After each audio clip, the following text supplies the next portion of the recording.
May isang kongresistang nagpantasya ng kalaswaan sa isang artista. May isang senador na matapos magkomento na magandang isang atleta na uncomfortably pinaamin na walang boyfriend. Madam Speaker, dear colleagues, good afternoon. I rise on a matter of collective privilege. We are told that sometimes action speaks louder than words. This is true. But oftentimes, inaction, or should we say, omission or silence can be the loudest speaker. During Women's Month, every March, many politicians and public personalities grab microphones and flood social media with their praises for the importance of women in various spheres and their commitments to women's empowerment in different walks of life. They preach equality, protest against discrimination, and proclaim loudly to be pro-women. Pero may ilan sa kanila na hindi naman isinasabuhay ang sinasabi. May ilang nang aapi ng babae. Performative statements lang pala ang kanilang mga pahayag.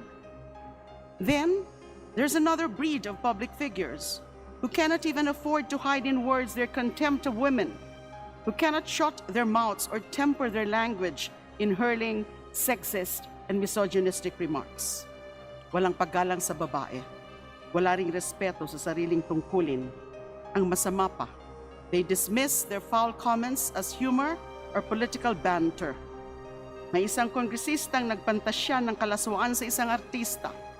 May isang senador na matapos magkomento na magandang isang atleta na uncomfortably pinaamin na walang boyfriend, ay inudyukan ng isang may asawang colleague na manligaw sa atleta. May isang abogado na mangmang at mayabang na nagsabing kaya nagpo-post ng photos ang isang artista ay para pag nasahan daw at umamin pa siya na pinagnasahan ng isang babaeng kongresista. Dalawang mambabatas na mambabastos ito. At 3 silang di umano'y nakapag-aral pa ng batas. Pero hindi tumatalab sa kanila ang Convention for the Elimination of Discrimination Against Women, or CEDAW, Magna Carta of Women, Safe Spaces Act, at marami pang batas at polisiya para sa kababaihan. Kung gayon, may ilang mga opisyal at personalidad na doble kara, ibang asal sa sinasabi. Meron din namang foul mouth talaga, mababantot ang bunganga.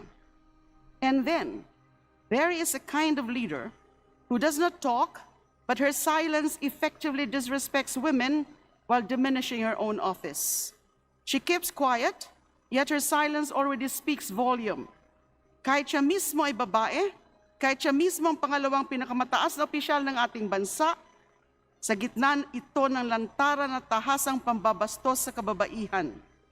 In the particular cases of Congressman Suntay and Attorney Topacio, we know that their remarks were uttered in light of the impeachment complaint against the Vice President herself. Yan sigurang paraan nila ng pagdepensa kay VP Sara. Gets po natin yan, kahit bastos sila. Ang hindi natin gets ay kung bakit si VP Sara ay naaatim na manahimik kahit inaalipusta na ang mga babaeng gaya niya. Dahil ba sa kakampi niya ang nagsalita? Dahil ba ang mga sinabi ay sa konteksto ng pagtatanggol sa kanya? Isn't the dignity of women far more important to her than personal or partisan interests? Isn't decency in public discourse weightier than political theatrics in pursuit of presidential ambition? Katulad din ba ito ng pananahimik ni VP Sara sa pananakop ng China sa ilang bahagi ng West Philippine Sea? Gaya ba ito sa pagtikom ng kanyang bibig sa harap ng pambabastos ng Chinese Embassy sa mga kapwa niya opisyal ng gobyerno? Mas matimbang ba sa kanyang suporta ng China para sukdulang talikuran ng sariling bansa?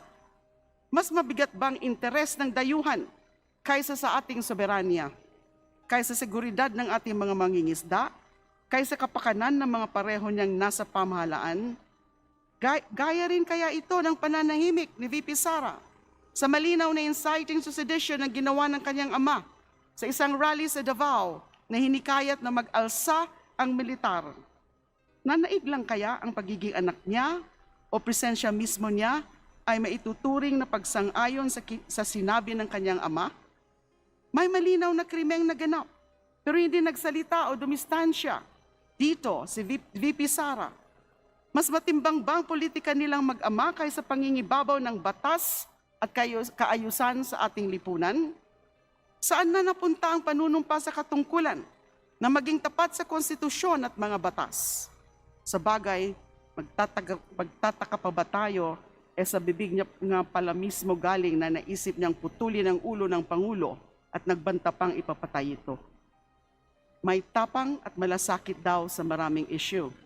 Pero tikom ang bibig pagdating sa mga usapin ng dignidad ng kababaihan, soberenya sa sariling bansa, ng sariling bansa at pangingibabaw ng batas. And here is not enough that we call out the silence of the Vice President. And is that also enough that we point out the silence actually reflects on her character, on the type of woman and leader she really is? That on the things that matter, women's dignity, our country's sovereignty, the rule of law in our land, we cannot count on her. Importante po ang mga puntong ito. But our bigger point here is to confront the political message and symbolic meanings of that silence. More telling here are the far-reaching repercussions that silence may cause in the public consciousness and the effects that it may engender in the minds of our public servants. Na tamang manahimik kahit niyuyurakan ng dignidad ng tao. Na tamang magsawalang kibo kahit inaagaw ng ating teritoryo at inaalipusta na ang sariling kababayan. Na tamang palampasin ang krimen at panggugulo na parang walang kwenta ang ating konstitusyon at mga batas. This is the sound of Sara's silence. Hindi tayo pumapayag dito. Hindi tayo dapat pumayag dito. At tayo naman sa kamarang ito, ano ang ating tugon? Huwag naman po sanang magkikibit balikat. Huwag naman po sanang mahawaan ng pananahimik dahil ang pagsasawalang kibo ay pakikisangkot. Dapat na hamunin at singilin natin ang ating mga pinuno kapag mali, kapag baluktot ang kanilang asal at salita, at kapag walang katwiran ang kanilang pagtikom ng bibig kung kailan kailangan. Belated International Women's Day, Happy Women's Month, mabuhay ang kababaihan at lahat ng mga kababaihan. Maraming salamat po. Thank you.